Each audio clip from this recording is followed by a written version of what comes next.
You go to hockey games to get excited. 2 goals with the goalie pulled, and the Bruins, showing hearts of lions, have tied it 3-3. Good morning, ladies and gentlemen, boys and girls. We are back.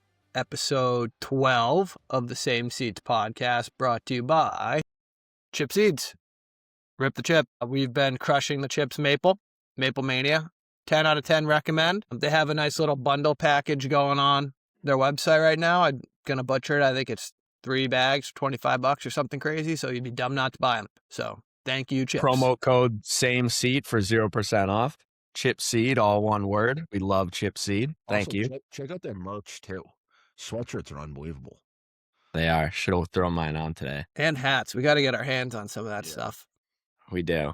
But gentlemen, happy Sunday. Right back in the saddle here. Nice little stadium series game under the tent where folks will not have visibility into the game tonight. But how are we doing? How was our weekend? Weekend was great. How about the Bruins? What are they, 8-1 the last 11 games? Just a hell of a stretch of hockey. I was there on Thursday night. Hell of a game there. Just very good vibes heading into these last 2 games before the Olympic break. Yep. Good weekend. Glad we're not getting snow today. Don't know where we're not. Wow, breaking Awesome. news. Yeah. Meteorologist Mike. Yeah. It's going to mess us, which is good. Huge. First Sunday in a long time that we've done this without Patriots football on. Yep. Sad day, no football. This isn't a football podcast, but sad day.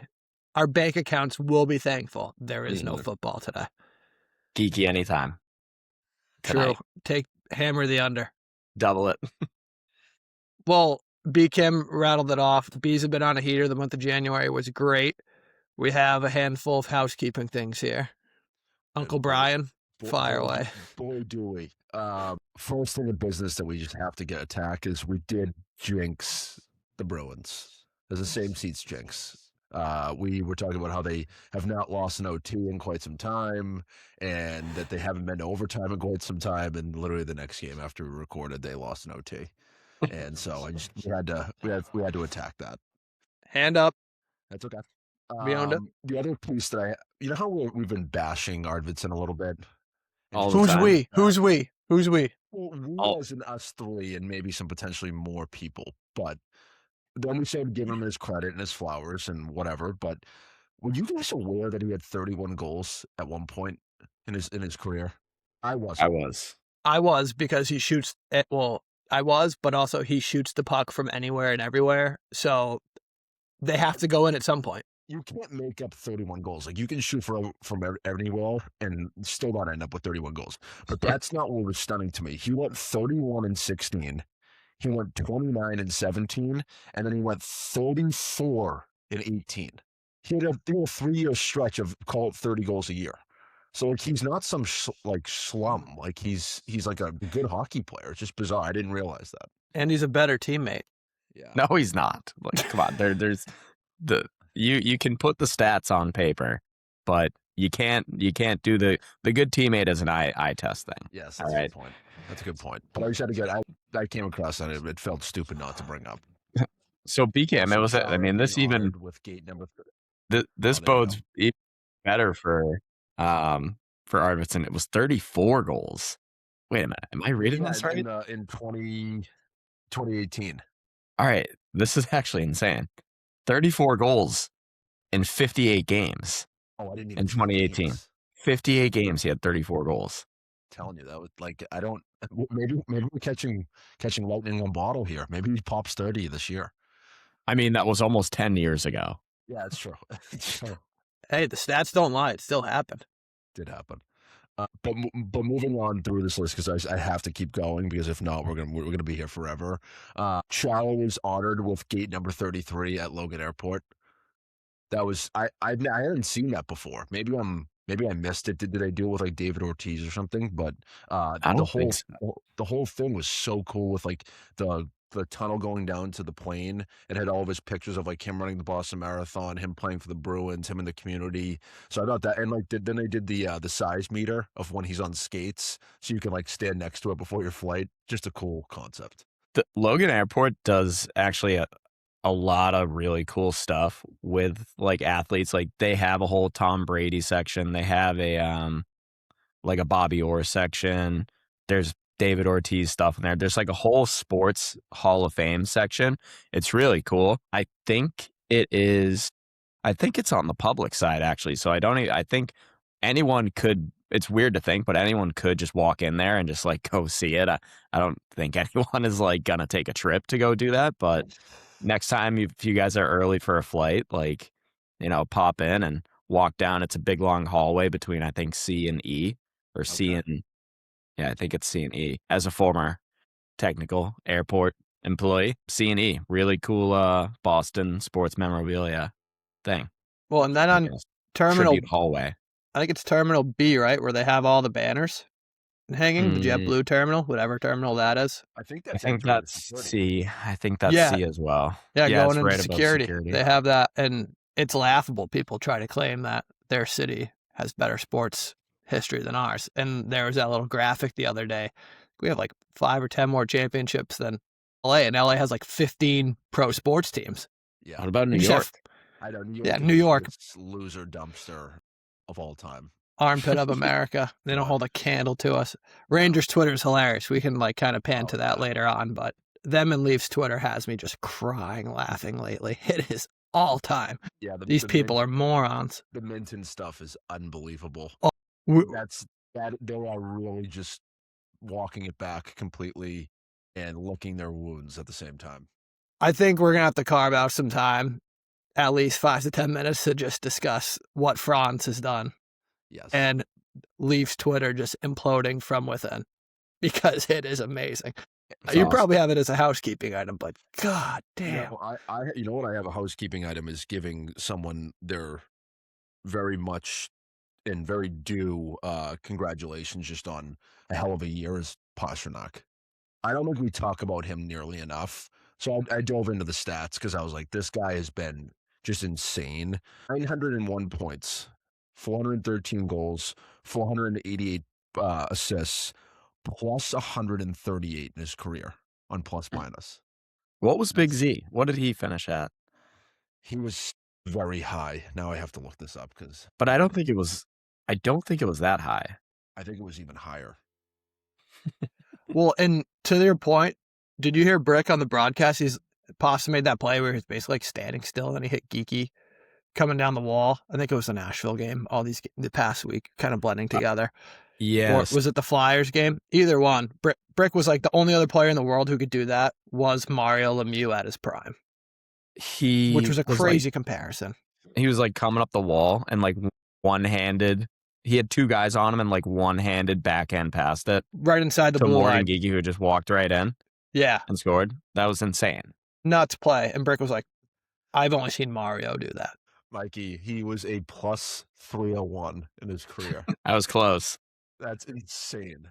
I was only half off. Those are video game numbers. Yeah, that's insane. That's build a team on NHL 15. Staying on Pastrnak too, one thing I did think that was hilarious, but it's also meshes well with like the piss and vinegar theme, is Pastrnak had 58 hits all of last year. He was at 55 entering the Philadelphia game for this year. So he's throwing the weight around way more than he has been in his career. So he's what do they call him? Like a 5 tool. Like he has every single tool you can think of for a player right now. Hell And yeah. he's got 70 points. He's played less games than a lot of these other guys that are ahead of him. And he doesn't have the same support system like that a McDavid, that a Draisaitl, that a Kucherov has. And he's doing it not by himself, but I mean, if we're talking about all-star guys, like the Bruins have maybe one other all-star up front in Geeky, but he doesn't have the same support system that these other guys do. So just insane. But he's also going for his 4th straight 40-goal year and 100 points. So 4th year in a row. He won the Walker Richard in 2020. He's a 4-time All-Star. He's an Olympian. He has a Stanley Cup appearance. He has 8 playoff appearances. And he's never complained about to the media about anything regarding the Bruins, about them changing shift in like their outlook on like the teams that they have. And McAvoy said it in an interview the other day. He's a once in a generational skill in how he sees the ice. Like he was truly like the Bruins would not be anywhere where they are today or in past years without Pastrnak. So I just felt like we had to. I think we don't give him enough. We just kind of expect it now, but he is truly unbelievable. Give him the That's C. so true. And that's so apparent, like what McAvoy said, where he's once in a generational skill of how he sees the ice. Because when you're watching the games, like, you'll be able to see a play that can be made because we're watching high above the ice, right? Usually in the press box, we can say, oh, like, give it to him, throw it over to Franz, throw it to Morgan Geeky, whatever. Pasta will make plays when I'm watching on TV, and I'll be blown away. I'll be, oh my, how did he see that guy? I didn't even know that guy was going to be open. I didn't know he was going to be open in 2 strides. He's just making those plays that you can't even see from your perspective, which is nuts. And it's crazy because he's not like the fastest guy, No, but he just knows what he's doing with the puck before it hits his stick. Or he sees something and he's just dishing it. His mind has to be his mind works at such a different level that us 3P brains cannot comprehend. high brain activity in his brain for sure. Yeah, not golden retriever brain activity. No. That's like German Shepherd, canine unit. Belgian Malinois. Yeah, Yeah, dialed in brain activity. Like he gets it. just absolutely insane. He's also played the last 3 seasons before this. He played all 82. So he's hurt this year. And he's playing more physical. What does that say about you? That he is a team focused guy. Again, give Loves him the the C. C. Loves the Give team. him- Yeah, Get- he's C. yeah. give him That's the a C. good that is a really good argument for him Yeah. to get the C. And then, for not for nothing, he did this all before he was before the age 30. Like that's insane. Like I can't even believe he's still not 30 yet. I feel like he's been on the Bruins for 22 years. Literally, like when you think of the Bruins, like right now in the past, 10 years, you just think of pasta. Like you can't unsee it. How about this? But there's a bunch of stuff going on Twitter about, to your point, BCam, just doing it without any help. I think Jason Robertson was another name that popped up who's doing it without any help, and there's some cool stats. Not that we're stats guys, but it's just get this guy some help, and who knows what the hell is going to happen. Like it's crazy. That's like the old Krejci take. Krejci just needs a winger. We just need to get Krejci a winger and we'll be good. How long did we have that pursuit? Until we got rid of Taylor. And then until Krejci retired. Yeah. We tried. Dave, I know you were big on this. Do you want to dive into the Nylander flip of the bird to assumingly or presumably the Toronto crowd? Yeah, I I had save this. that for around the league. This is my around the league, but Okay, we'll hold off on that. yeah, I got some good takes. There's a little bit of I wrote down a note about Stern moving Geeky up with Houdini, and I don't know if I have much thought around the line combinations anymore because it just seems to be working. So I'm not going to second guess the line combinations anymore. Yeah, I'm right there with you. I think with the injuries to Zaka and Lindholm, it's kind of let's just get through these next 2 games and we get to Olympic break. Yep. These guys, I know like Zaka's going to the Olympics and everything, but like rest up, whatever, do what we have to do, and then we'll get right back in the mix. Like it'd be great to get 4 points out of these next 2 in this little swing, but let these guys rest up because whatever the line combinations he's thrown together seems to be working, 100%. and the boys are bought in. So 100%. I trust hear you on Marco that with one. my life. we're on the bus. Couple clicks for Hampus Lindholm too, named to Team Sweden over this past week. So I was excited for him. He was obviously jacked up about it, and I think he went out that game and he scored. He just seemed like in better energy. Like I think he was obviously he said he's never had the opportunity to represent Sweden, so he must be like super excited about that.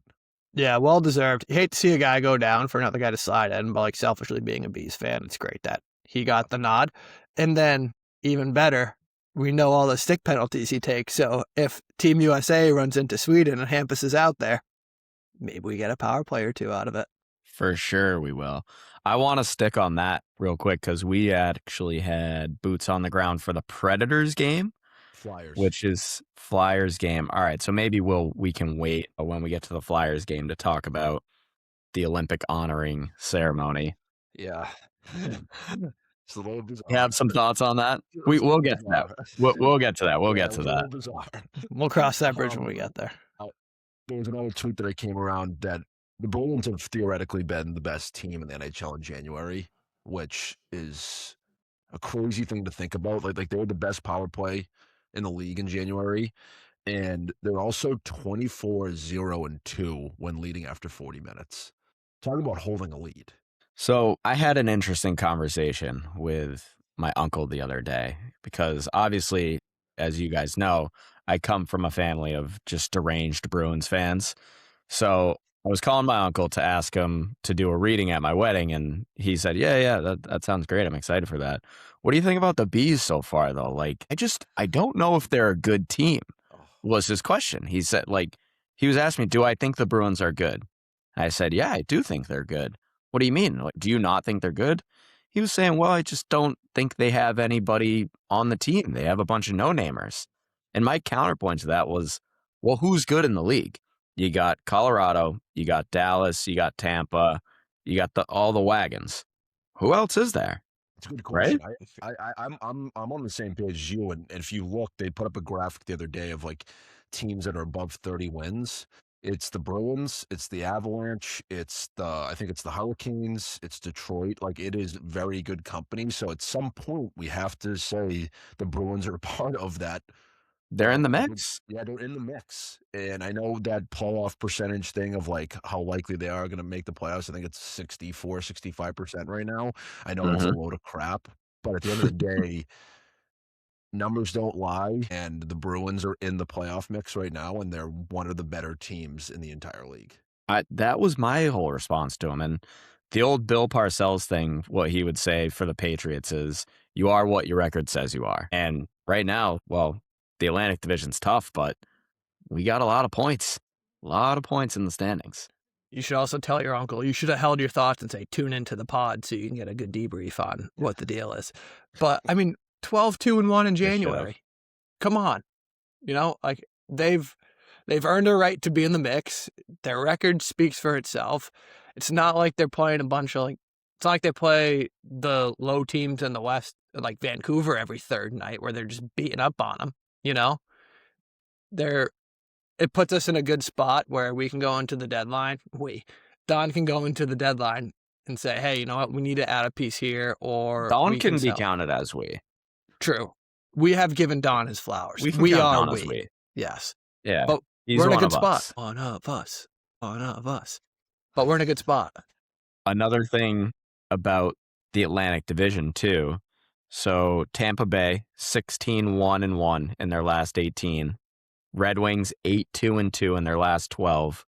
Buffalo, 20-1 in their last 24. Oh my! And then you have the Panthers, who are 8 or 9 points out of the playoffs. Did they play last night? Do we know? I think they're 9 points out. And then Toronto, who's 10 points out of a playoff spot. So the Bruins, 12-2-1 in their last 15. They're playing exceptionally well, but we're not really gaining any ground. We're just kind of separating from Florida and Toronto, which is not a bad thing. No, Florida lost last night, and I did see that Toronto was mathematically eliminated from the playoffs. I could be wrong, but Jason Demers tweeted it, and I could be very, very wrong there. Wait, but I Toronto can't tell. did Are win. You doing a bit, or are you serious? No, Jason Demers, he has a going list of who's mathematically eliminated from the playoffs. I think you got from that. Oh, all right. Just like how I got that guy about we're watching the whatever it is, the Stadium Series through the tent. Yeah. Are they taking the tent off for the game? Yeah, Chief. Obviously, they're taking the tent off. You got. Dude, when you said that went right over my head, and now I'm laughing about it because that's a hilarious line by you. Just trying to get any sort of movement on Twitter. We have 60 followers. Like, subscribe, follow. We need some help. All right. What else you got for housekeeping, BK? The last thing, more of a funny thing, or I guess it's not even that funny, but Bearlieve of Boston tweeted out that for their 500th post, we wanted to do a big by welcoming Zadorov back for his third Bentley from Bearlieve of Boston. Saw that. Unbelievable. Zadorov on his third Bentley in Boston. I thought I came across that. I was like, that is hilarious. The guy's been here for 2 years. He's already got That's three. incredible. Three Yeah. So that wraps it up. That's the housekeeping for episode 12. That was great. I can't believe I didn't see that. I would have loved that. That is so funny. The two Bentley guys were completely juiced. They were smiling ear to ear. Zadorov just Bruins kind of a towering over unit. him.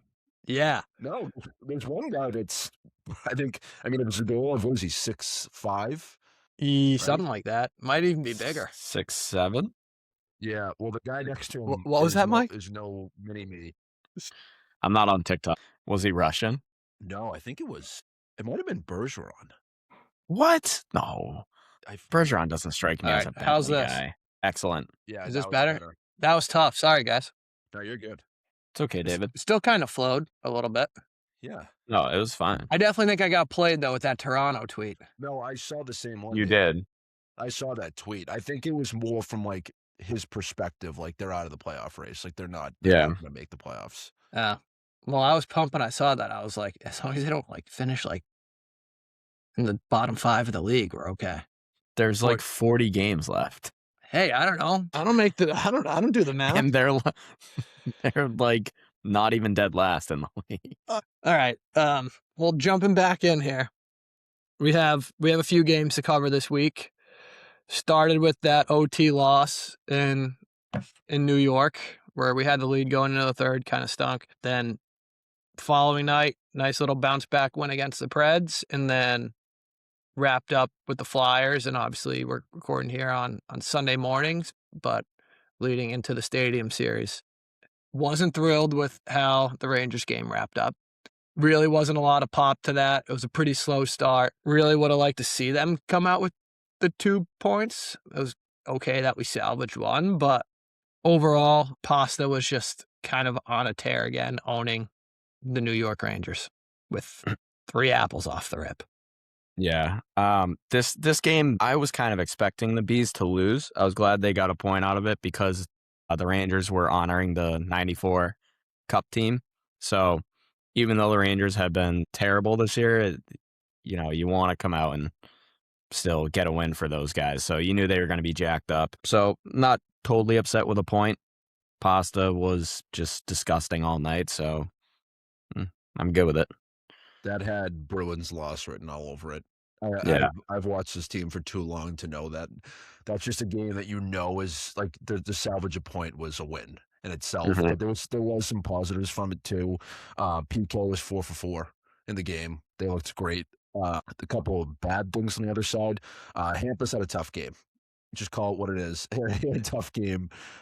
He was just kind of like Bambi, I guess you would consider it. Like he just like couldn't figure it out. But again, when you sign up for Lindholm and you subscribe, you got to take the good with the bad. And sometimes like he'll just like whiff on a puck in the D zone when he's trying to make a breakout pass, and then it will just turn into a goal. But he'll make another 10 good plays after that. So tough game for Lindholm. Also, Corpy played really well in that game. The did. 2 goals were not the first 2 goals were not his fault. A high tip from the slot in the first one, and then the backdoor on the one-timer from JT Miller, which I don't think any goalie in the league could save that puck. That was a bullet. So Kobe played really well, and I thought Lowry played really well too. I think it was the second goal. He kept the blue line, and he like threw his body in front of the puck to keep the puck in, and Pasta went behind the back to Geeky, and then Geeky ripped off maybe one of the most deceptive shots I've seen in the NHL. So a couple of good pieces from that. Then the other piece was that it looks like they went back to Pasta, Geeky, and Lindholm when Lindholm was obviously healthy, which I'm not a huge fan of. And I think now that we're seeing like these losses that do happen, it's typically when those 3 are paired together. Yeah, we need the depth. And there was that tweet earlier in the year, that infographic on Instagram where it's like they just can't really produce a ton in the ozone. And we need the depth. And we have the depth now. And with the injuries, obviously Franz has been sliding up and playing a bigger role. So like we know we can play with skilled guys. So spread out the wealth a little. Like Geeky's still going to score. Like you're still going to get him on the power play and everything, But yeah, to your point, like the experiment of those 3 is cool, but let's kind of cut the cord on that line combo. Yeah, I just think that Pastrnak plays better with Houdini, in my opinion. It's like him and Geeky don't play bad together, but I think Geeky, he's like a hybrid between the guy that's going to go get out. He's going to go get the puck, but he's also going to be waiting for the shot in the slot. Whereas like Pasternak will do all, but we typically want him above the goal line, waiting for that puck to come to him. So we need guys that are going to be like buzzing around, true water bugs like a Houdini. Yeah, and with Houdini, he gives me like a little bit of like Marshy getting greasy in the corners, like finding the skill guys, getting them the puck. Not that comparing Pasta and Houdini is like comparing Marshy and Bergeron, because Bergeron just a completely different animal, but still like one's a dog, one's gonna either make a sick pass or bury from a high percentage scoring. Completely agree. Urho Vakanainen, revenge game. Got the first goal for the Rags. Might be time to revisit that trade from Donnie deadlines. Just wanted to add that in there. The vowel guy. Would you? I think vowel that's pack? twice. Is that twice he's scored against the Bees I think it might this be. year? He might own us. He might. Was he a first round pick? He was, yes. He was. And we kind of touched on this earlier in the year. He was playing pretty well, and then he got hurt. Or maybe this was Zaboral we were talking about. I don't know. Zaboral or Vakanainen, with just crazy names altogether and just first round picks that turned into ultimately nothing. What was up with the double minor sequence from Zibanejad and I forget who it was, but we get the Bruins got like a double minor, and it should have been a 5-on-3, and then Bruins ended up killing it off, but it was so strange. Brick and Judd were talking about it, and they couldn't figure it out for the life of them either, because the refs reviewed it when they thought it was Zibanejad's own stick that hit him, but it turned out to be Lindholm's. I don't know. Did you guys catch that? It was super confusing. I caught it briefly. I didn't really fully understand it. Maybe I didn't put too much thought into it, but it was they were all over the place. It was so weird. It went right over my head. Yeah. I honestly, sometimes Judd and Brick go off on little tangents on their own. They do. It's not an accurate depiction of what's actually happening on the ice. So it's hard to like drown them out. And you're like, wait, what's actually happening? It was weird, but I don't know, super confusing. That was all I had for the game. Well, they bounced back the night after. After the storm, get home, play the Preds. Overall, thought it was a pretty solid game. The Preds are a sneaky better team than I thought. Like, they've been kind of on a bit of a heater, so we don't get to see them a lot, obviously. So my big thing was just 30 for Geeky. He's back on the black tape grind, and Chuck is just a horse. Those were like the keynotes that I had here as big takeaways on that one. I think there's a lot of important context for this game too, because this was a back-to-back from the Rangers night. Mm-hmm. He's got their flight canceled. They schlepped on a bus 4 hours they took the bus to Bedford first, because that's where all their cars were parked. So the assistant coach and the chefs shoveled out the guys' cars, and they had food for them. They didn't get back there till 1 p.m. So this game was at 7, right? So they're on a bus all morning. They get to their cars. Some guys still probably had to shovel out, go home, sleep, eat, whatever. And then you're back at the rink at 4:30. Quick turnaround. And I was very impressed because they had jump. For the first period, they had their legs. They were moving. They were firing the puck. They looked great. And to your point, Mikey, that was also in the midst of what we saw this past week of a gnarly storm. So I can't imagine that the bus was humming down the highway. No, definitely not. It was slow and steady wins the race, and I can't imagine that was the most fun bus ride. I know it's just New York to Boston, but to your exact point of like that you have a game that night. If they didn't have a game, it's no big deal. Like you just go home and call it a day. But for them to get up and win that game was truly remarkable. And that's Complete arguably professional effort. Some of the worst stretches of highway known to man that you wouldn't even want to drive on a good day. 100%. Let alone after a storm. So speaks to the character they have in the locker room. Victor Arvidsson probably led the charge to really rile the boys up. I have something from this game. So I don't know if you guys saw, Michael Bunting took a big whack at Swayman. I saw and that. who was the first guy in there? Do you guys remember? I actually didn't see. It was Franz Minton was the first guy to grab Bunting. You know who didn't grab him? Victor Do we? You guys gonna know have the to- answer. You know the answer. It's Victor Arvidsson. He didn't grab him. Hey, he Skated to knows the his bench. role. I was really hoping that someone. I was hoping like Janot or someone was going to catch bunting, because I mean he's obviously playing a role for them, and I completely get it. But I was hoping that someone was going to find him with a clean hit. He's always been that rat, though. He's always been that rat, and Yeah. he doesn't answer the bell. No. It's kind of the most frustrating part when you're watching the game. It's guys that play like that who just don't step up and kind of like pay their dues, if that makes sense. I mean, it's pretty much what we saw for 15 years with Marchand, right? Like you. But he would pay his dues, though. Yeah. He would, and I'm sure that Bunting has fought in his career, but Marchand wasn't answering the bell every single time he made a play like that, where he was just kind of pissing them off. But That is true. You love him when he's on your team. You hate him when he's on the other team. But like, I feel like Marchand's so varsity and Bunting's so JV Right. that it's just like, yeah. that like Marshy can do it, like he can lick Callie's face and nothing can happen. Or like Bunting's so junior varsity that someone should just beat his wheels off. Yes, 100%. I didn't have much from this game. I had in my notes that it was just a no nonsense game. Like there was no like outside of like the bunting stuff, which was I don't know rectified pretty quickly. It was just kind of like it was just a hockey game. Like there was no like nothing really after the whistle. Up and down hockey, pretty good game altogether, and just glad to see 2 points. They looked really good this game. I mean, it was pretty enjoyable to watch. The pace was good. They had a lot of shots on net. We already touched on Pasta's insane play to Geeky, the one-hand backhander. That was for the 30th, by the way, for Geeky. But the OT as well, though, that 15-second sequence, they looked like 1976 Soviet team out there. It was insane. nuts. They were doing C-cuts. They were doing scissor plays. It was ridiculous. The clip of the bench is awesome. I don't know if you guys saw that on that goal. Puck drop, someone came for a change quick, and then Aspro was like he was pumping up Spotter after that because they must have something must have like clicked on the bench before and they were completely juiced. It was awesome. Houdini was, I don't know if he was supposed to start with them, but his steel broke on his skate. Who's the equipment guy? Is it Doug Huda? No, he was. That's the old guy. He was the assistant coach. Okay, so I don't know. The bald equipment guy, Yeah. he was changing the steel for Houdini. And right when Corrali came after the faceoff, he just finished putting the steel in and Houdini jumped over. So it was that's why they were. It was our Fogo specialist, Kastlik. And I think it was. Oh, was it?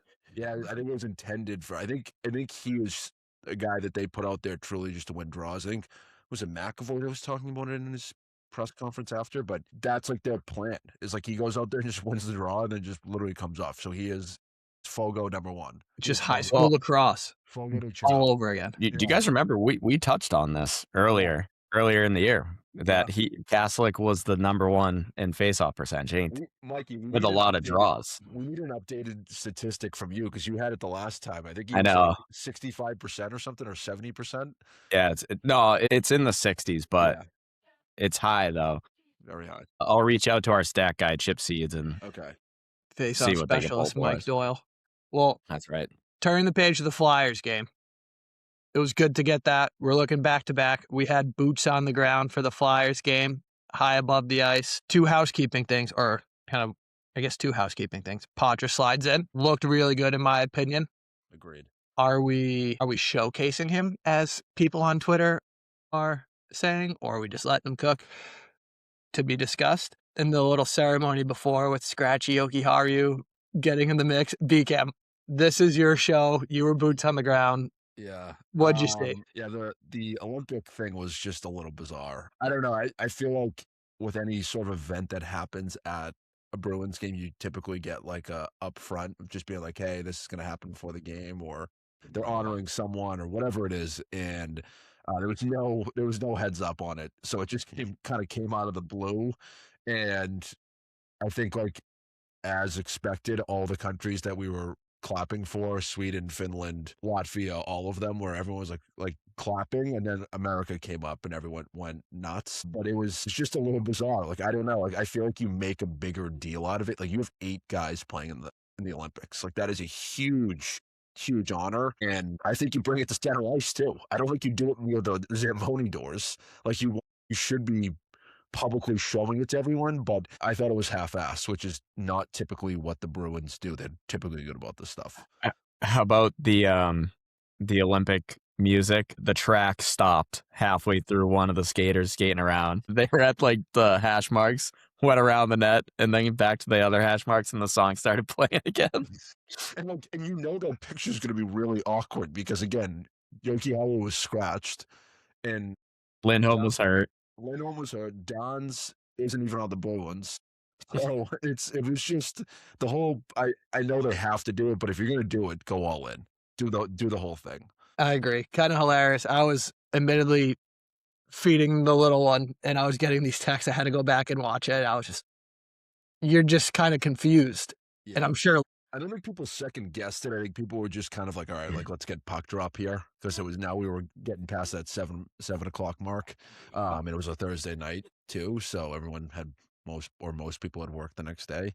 But overall, fun atmosphere. Little low energy was kind of my perception on the rink. I think once they went up 5-1, 5-2, I think people were somewhat checked out from the game. It was kind of a boring game. Like it wasn't. There was some nonsense going on in front of the net with Hathaway, whatever his name is, but it was like the Bruins played well, and I thought Swayman played phenomenal. It was also the game of like Andrew Peak. Andrew Peak could have maybe had a hat trick that game. All in all, it was a great game to go to, and it was fun to see them live. Yeah, and Garnett Hathaway's a funny character, in my opinion. The guy's just got 1, 1, and 2, and he's just a casual dash 7 this year. And it's like he's just got to do whatever he can to kind of get involved. Like, poor guy, you just feel Bruin bad. legend. Yeah, Bruins legend for the run. Record-breaking team. Part of NHL history. Too. Yep, Brown University. From I think he's from Cumberland, Maine, or someplace in Maine. Kenny Bunk. But he there was a tweet that was like that. I think it was a couple months ago, but I think he was 30 games in and he didn't have a single point. And some guy tweeted that he's just out there fooling around. He was fooling around when they played Utah, and that turnover went in the back of their net, and they lost it overtime. He had an empty netter. Just like, yeah, I don't know about this one. Either here nor there, but jumping back into the Flyers game, watching it, we texted you during the game, BK, and we were going back and forth, and you can kind of feel there wasn't that energy, but watching the game, they look good. The breakouts were clean. They were moving up the ice quickly. A lot He's of got to chances. bury those. Mm-hmm. All Tyler the time. Bertuzzi. Yeah, the null tilt. It's awesome. Who am I thinking of? The little lefty with long blonde hair that used to have that tilt. The forward. Not Tyler Ennis. No, but that's a good one. The best there ever was. Yeah, I'll have to think about who it is. But yeah, the tilt is hilarious. It's just like this kid's 20 years old. He's just got or 21. He's just got the null tilt. Just never played in the null. But he's a point per game in the month of January. 16 games, 16 points.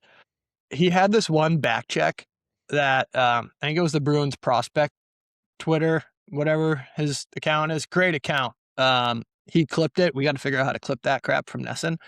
But it was an unbelievable back check. Came all the way back, transition, brought the puck up ice with speed, come through the neutral zone. It's like, okay, like he is here and he's gonna stay. And the two-way hockey is awesome.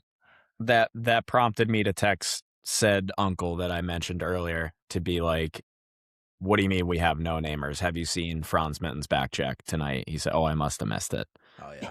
But Franzi as well, 8 goals in January, which leads the NHL Bruins. And BCAM, do you know who else is on the NHL Bruins? David Pastrnak, Morgan Geekie, Elias Lindholm, couple Olympians. Casey Middlestad. Casey actually had a... So Casey's goal was pretty good, but who drove the play? Minty. Franz. What a pass over to Peak. Yeah. Peak should have buried it. That was a true toe save. Yeah, it was.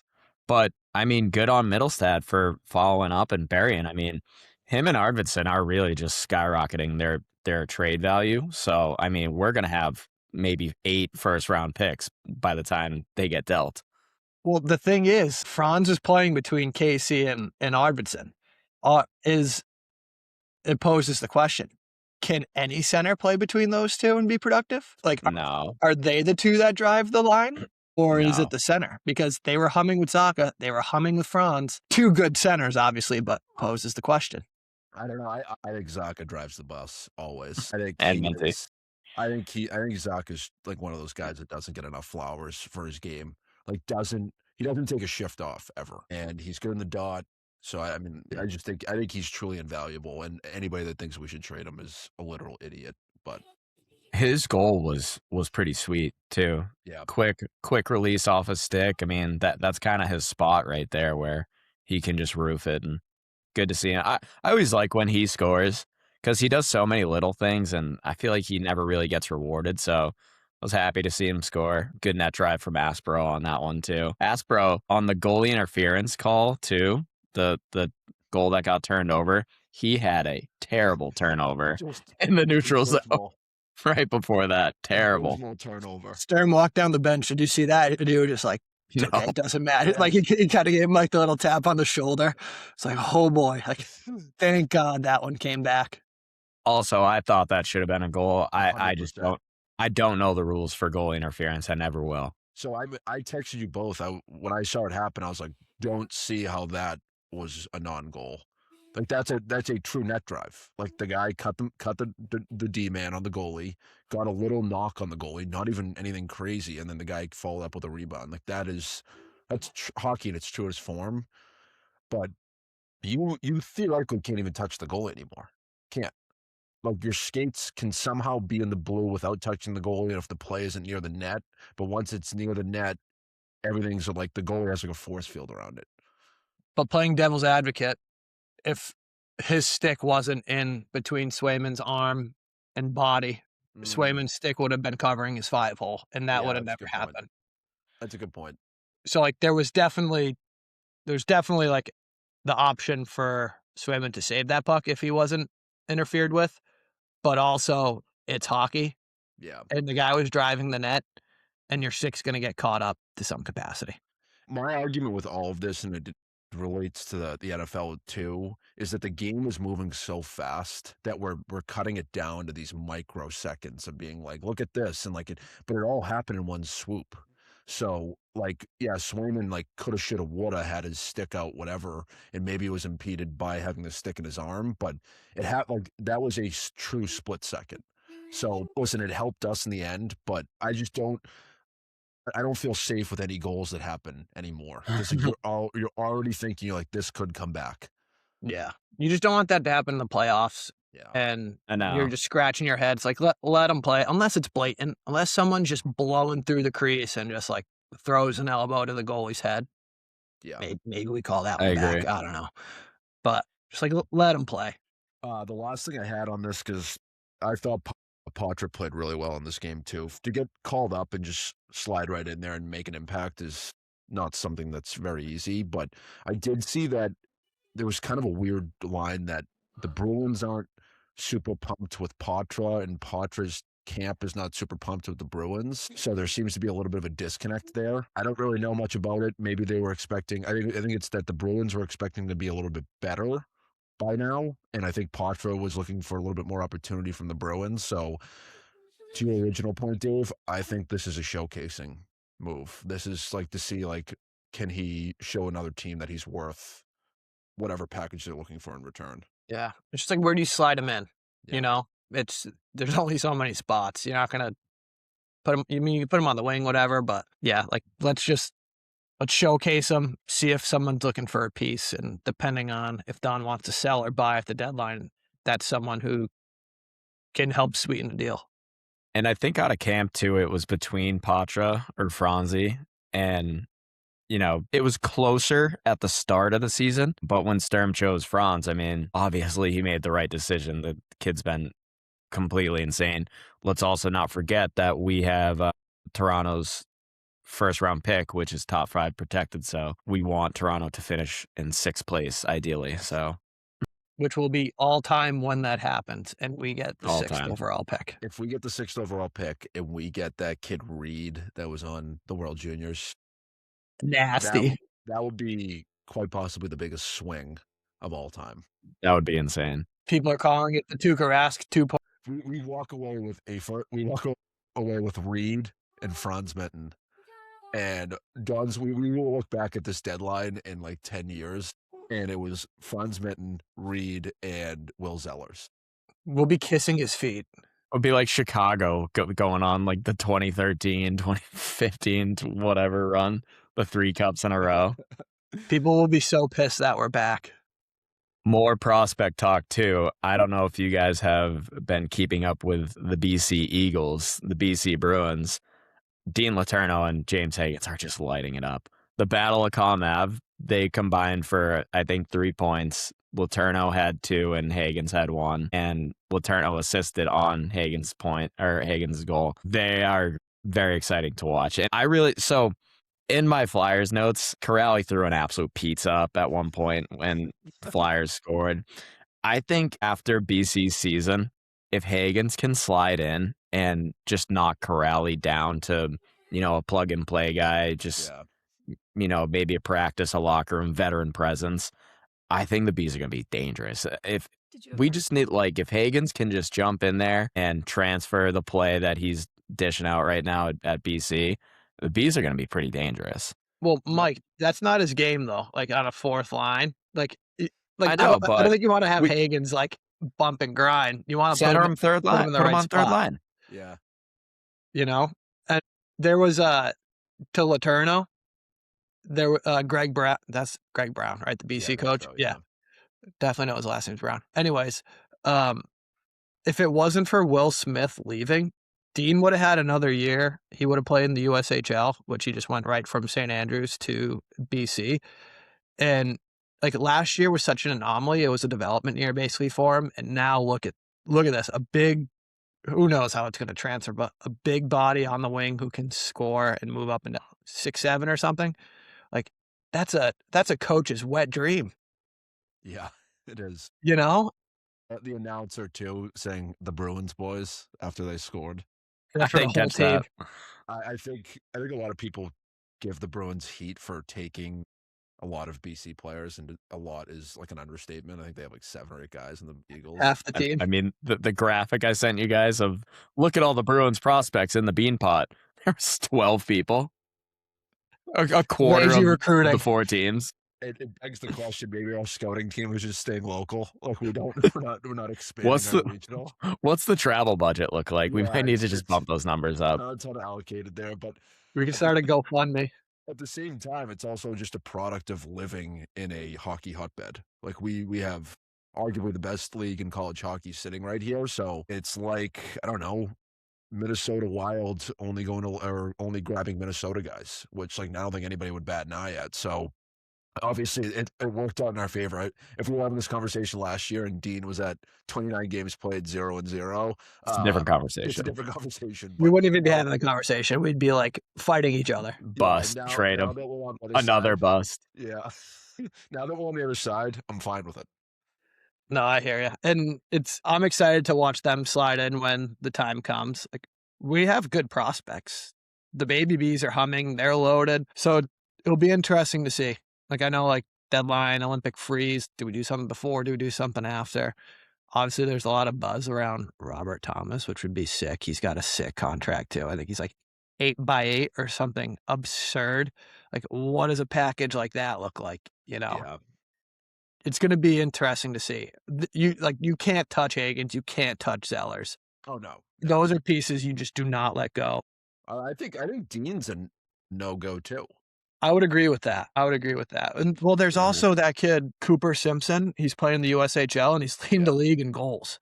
So here we go. The other guy he's on Quinnipiac, Pelosi, I think his name is. Nancy Pelosi? Yeah. Nancy Pelosi. No, Chris. I think it's Chris Pelosi. Yeah, it's Chris. He's having a hell of a year too. Yeah. And just like these guys that maybe aren't getting the same spotlight on the prospect meter, but holy cow, we went from like a abysmal prospect pool to having some guys that you could see fit some spots in the future. Exciting times. The future is now. All right. Well, around the league here, kind of that was a shit transition. Woof. Switching gears. It's Play been a through good it. week. Looking forward to this game here today in Tampa. We're gonna have same seats correspondent Ryan Lemansky Spillane on the ground for us. So we'll have some good feedback. Going to be chilly. I think about 30 degrees in Tampa. That'll be a cool one to watch. Sometimes I feel like they're forcing these outdoor games, but hey, it is what it is. This one looks cool. Hand up. I think this one is way cooler than the Winter Classic because it's open air stadium It's too. also outside, not in. Well, yeah, and the Buck Stadium's super cool to begin with. The pirate ship. I think this one's gonna be really cool. I just wish the Bruins didn't look like the yellow Sharpie, but Yeah, hands up. Those jerseys look horrible. they're terrible. It's gonna be tough to miss them on the ice. Those things are loud. There have been some hilarious things I going on hate the Twitter. jerseys. I really do. You know how they roll out the backgrounds? They're like, oh, download your new background. Like, imagine having that as your background, looking at your phone at 2 a.m. You just I try not to look blinded. at my phone at 2 a.m. Blinded. Sorry, so some of us are up 12 times a night. Okay. But yeah, the jerseys look tough. Tampa's look even worse, if I'm being honest. Helen Keller put those together. They just can't. I gotta be honest. It's every team, it's every league just can't figure out these jerseys at all. They can't. Like even the AFC Championship hats. Who put those together? They're horrible. ChatGPT. It's like this big brim. Like it looked like a Sandlot hat. It was insane. Like just I don't know how someone can't just lock it in and make them appealing. Just hit up not how it 47 used to brand. No. Just hit up 47 brand. No free ads, but they got the best stuff. Their designs are great. Let them cook. Like, Fanatics. Dave, no stinks free out ads. No Like, free ad. Who decided that the Anaheim Ducks should have gotten rid of the Mighty Ducks? Like, who decided that? And that color combo. They look like traffic cones. It's just like I don't fully understand these decisions. No, they look like you're going up 24 in the Ducks, for example, with all the construction and lanes shut down with all the traffic cones. Like, come on, what are we doing here? But yeah, should be a good one today. And there was also around the league, Patty Kane, Yes, all-time points leader for an American-born player. passing Mo, impressive. Absolutely insane. I mean, I remember I had it back when they were very popular. Was the classic jersey tee. Oh yes, And I had I think they were in a Winter Classic at some point in like the mid 2010s, and I had that, and I wore it with a lot of pride. But it's just crazy to see, like it's a guy that we grew up watching, and now like it makes you feel a little bit old because like I'm sure our parents probably felt a little bit like that with Madonna, and I think we're at that same stage of life now, seeing Kane do it. totally. I'm not going to speak for everyone our age, but I'm going to speak for everyone our age. I think everyone our age wanted to be Patrick Kane. The way he his hands move at a million miles a minute, he was just cool. Still The is slow cool. shootout. Yeah, like he gets it. And the heartbreaker, Sally, when he scored against Philly, that he was the only one that knew the puck went in. I remember watching that game. I was like, "What's this guy doing?" It's like he's just so cool. It's like okay, He is the complete man. And Dave, I still remember that goal line on the ice in between the skate and the post. And he just skated on the ice and was just shedding all of his equipment. It was just got chills thinking about it. Very cool. floor cheese. Yeah. Sean Healy floor cheese. Just all time. But yeah, shout out to Patty Kane. That's sick. There is one that I have been just biting at the bit to jump into here. And this is the Willie middle finger. No one is cooler than Willie Styles.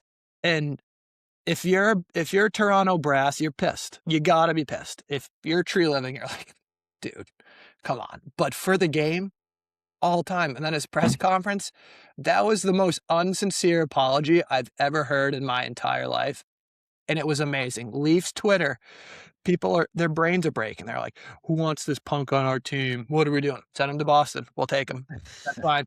Like Open invite. Yeah. Open invite to come to the Boston. That's Bruins. fine. I'll buy his plane ticket. That's Yeah. cool.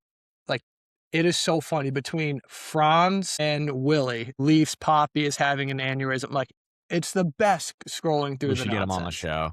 It's a true meltdown. A true Yes. meltdown from a team that I think I was listening to Chicklets prior to the season, and all the projections are off. Like, I mean, Buffalo, they had like a 0% chance of making the playoffs, which I think everyone had them slated at that. nonetheless, they had Toronto in that top 3 spot for the Atlantic Division. I was listening to them again this morning. They're saying like maybe break it all down, like just get rid of all their guys and like restart because this team is obviously not going to win. So I think we grab a couple of their guys, but I don't think they're going to do a trade with us after the Franz trade. No.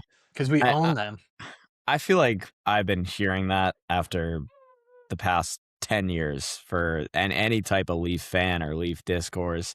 We got to blow it up, get rid of the core four. And this is the first year that they've actually, had real action of getting rid of Marner and everything. So I don't know. They're such a mess. I love seeing it.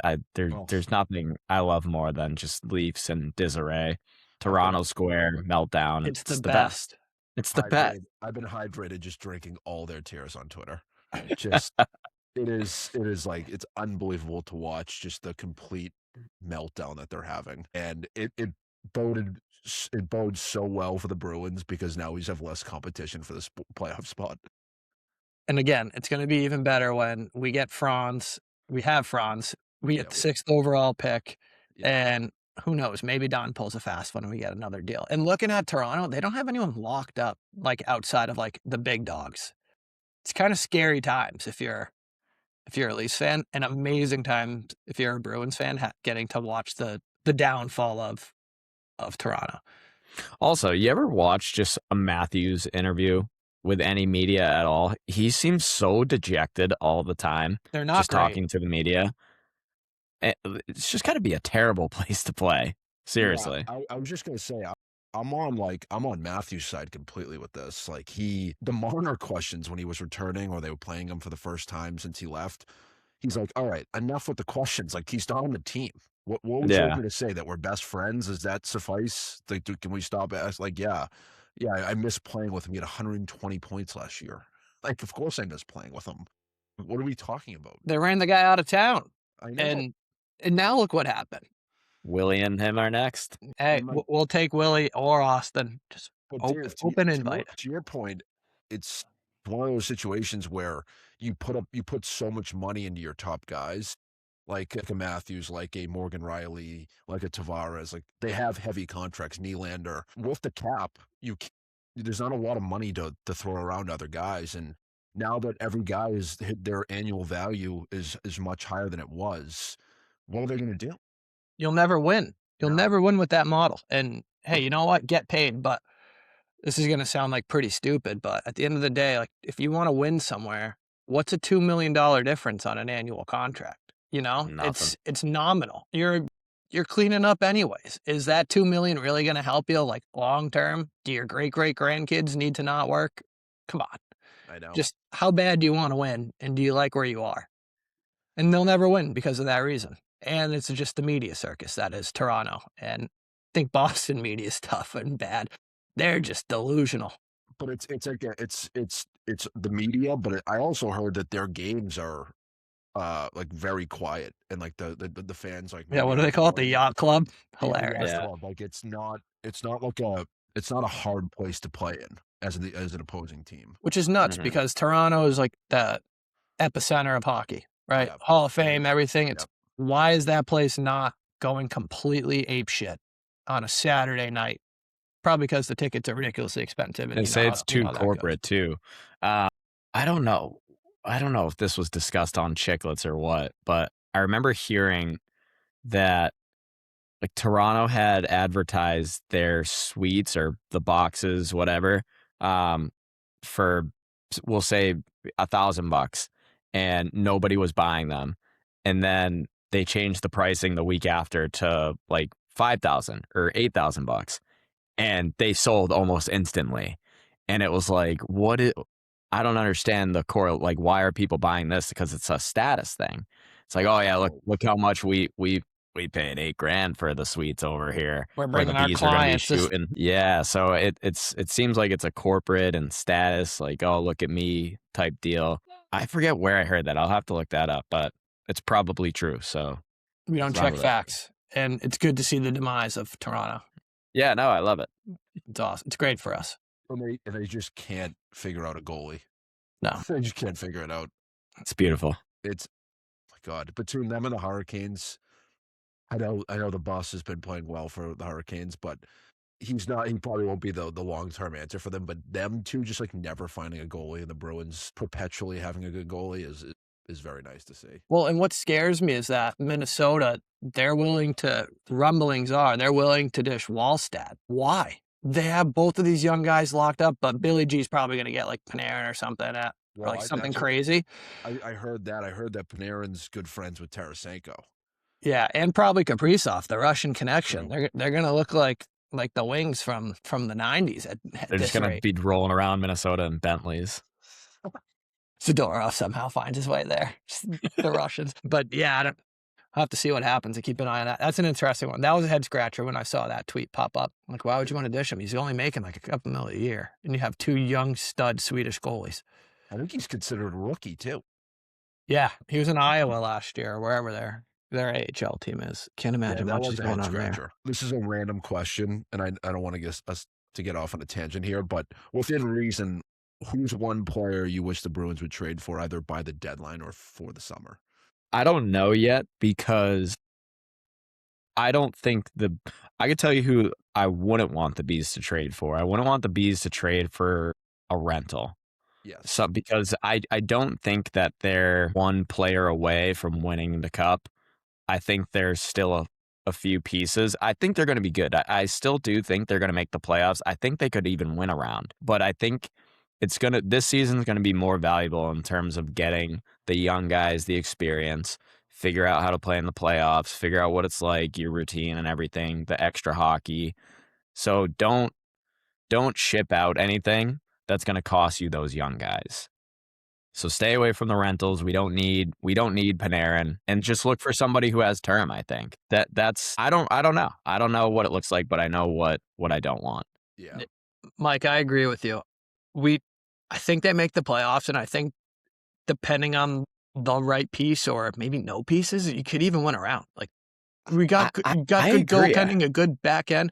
I think we have too many prospects or guys that play a similar game where we can afford to shake something up. I don't want a Panarin, and you can call me crazy for that. I just don't think That's he not fits. crazy. I just don't think he plays the game.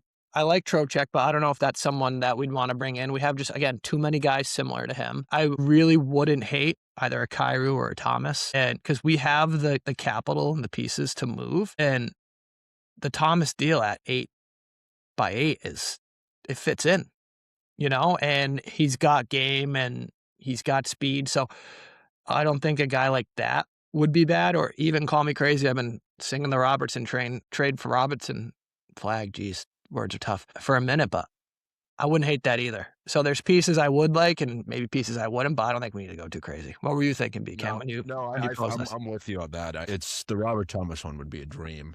Yeah. My concern is more around just overall line combinations, because then at that point, where do you slide Higgins in? Yeah. Because you do have Elias Lindholm locked up. You got Zaka locked up. You'll probably put him on an extension here soon. And then Robert Thomas would seemingly take the first line spot. And then what does that leave like the fourth line center? To your point, Higgins can't play that fourth line. But that's a problem that we almost wish we have. Then we can just make some moves from there. Yeah. Well, then you move guys to the wing and stuff, and you get a little creative, Yeah, that's why like the Kyrou one I think would be very good for us. Yeah. Because he can play the wing and we can slate him on the top two lines, but then again, you have to get rid of some other pieces in there to make room for him. So I don't know. It's an interesting topic because look, why fix something that's not broken? And like this was kind of a bonus year, in my opinion. No one was expecting this, so I think you just ride with what you got. If there's a cheap piece that you want to grab, maybe like some defense depth for maybe like if Panarin's on the cheap and we can get him for like a second round pick and like, I don't know, someone on the Providence Bruins, count me in. Like I'll take him for the rest of this year and then like let him go at the end of the year. That's fine with me. I don't think I'm doing that. I would do it because I mean, who knows if we pair him with Pasternak and he buys in, he might love it here. Well, the thing is, do you risk like shipping someone out, like who's playing, and messing up the dynamic in the room? Like something's working, obviously, and you got to take that into consideration too. Good question. I like that. The reason that the reason that I was thinking about this is it's an unrealistic trade. I'm very well aware that this would not happen, but the guy Kirill Marchenko on the Columbus Blue Jackets, I just want him in a Bruins jersey. He's nasty. I need him in a Bruins Sick. jersey. He's a complete animal. He's a unit. He puts the pill in the back of the net all the time, and he's like rugged. He fits the Bruins mantra completely. He's also 25 years old, and he's a point per game right now, so we have a better chance of touching the Pope's hands than getting him on the Bruins. But just something that I want to just put in the atmosphere just to see if it's even a possibility. We should will that one into existence. Yes. We'll tweet it. I want to get all 6 Powerball numbers right too. Yeah. So maybe we could will that into the atmosphere too. Yeah. Well, as we're here, I mean, listen, I would get pretty crazy with a trade proposal for Marchenko. I'd get dangerous. I would. Don't say it. Don't say it. Don't say what you're gonna say. I'm having some scary thoughts over here. I would do some stuff for him to be on the Bruins. Put the drugs down. Put it down. You don't need Put another the hit. water boy down. Yeah, you don't need another hit. You're okay. That was good. That was awesome. So we want to bring back our voicemails Yes. from disheveled and angry Bruins fans. How do we want to tweet out our number? Do we want to put it on Instagram? Mr. Mike, what do you think here? We're gonna have to do some adjusting because I don't have the same cell phone capabilities as I did when we first started the voicemails. So we're gonna have to get creative and figure something out. We can take that offline though. Reach out to us on Instagram, Twitter, or text us, and we'll get you in the queue before we find some free I mean, for the time being, we can probably get away with like a Instagram DM voice note or something. Whatever it is, that's fine. We'll roll it live. Yeah. If you can record it, we'll get it. So looking to bring that back, have some fun there. And then, as always, gentlemen, we're going to wrap up with the 1 to 37. January was a compelling month. What are we thinking here? I'm having some crazy thoughts. I'm thinking Soupy. Yes, Mikey, exactly. I'm starting to have some like really scary thoughts on this team where distance is what is in my head right now, and I think they're going to go for it. I'm going to stay pretty tamed here. Still staying at 34. Like if they go 2-0 in Florida, that's when I'm going to start getting a little crazy on the podcast, on Twitter, and on Instagram, talking out of line about the Bruins. Like I am very locked in on this team. We were talking about last night. I mean, they're uniting the city. Everyone's just like, how about the Bruins? It's like a topic of conversation. And it shifted from talking about the weather to being like, this Bruins team is so fun to watch. So staying hard at 34. Do you think they're uniting the city, or do you think it might be the Patriots who are playing in the Super Bowl that are uniting the city? People do forget we are back there as well. Well, it's like osmosis. Okay. Sports are back. Okay, fair enough. That's it. Sports are back. Yes. BCam, I'm not going to be too far behind you. Yeah. I like to stay steady, but after the conversation with my uncle, I'm fired up. This team is good. I'm going 33, Big Z, Terminal C. I'm kind of ripping rhymes right now. Imagine if they changed the Terminal Z. That'd be unbelievable. Z. But yeah, this team's good. Bottom line is this team's good. They've been good all year. They're consistent. They're for real. They are the for realsies. I almost fell off my couch when I saw the graphic of teams with 30-plus wins, and we were third on the list. This is a good. This is a no BS team. 12-2-1 in January is no joke. No joke. No joke going into the break. We thought, hey, you know what? If Jan and Feb, if we can just string some wins together before the Olympic break, we'll be in okay shape. It's a damn shame that the other teams in the Atlantic just kind of keep rolling. Don't know what's in the water in the Atlantic. Definitely not lead or anything crazy of that sense. Well, Detroit, Flint. The Red Wings. Yeah, who knows? Are Just stay away from the water.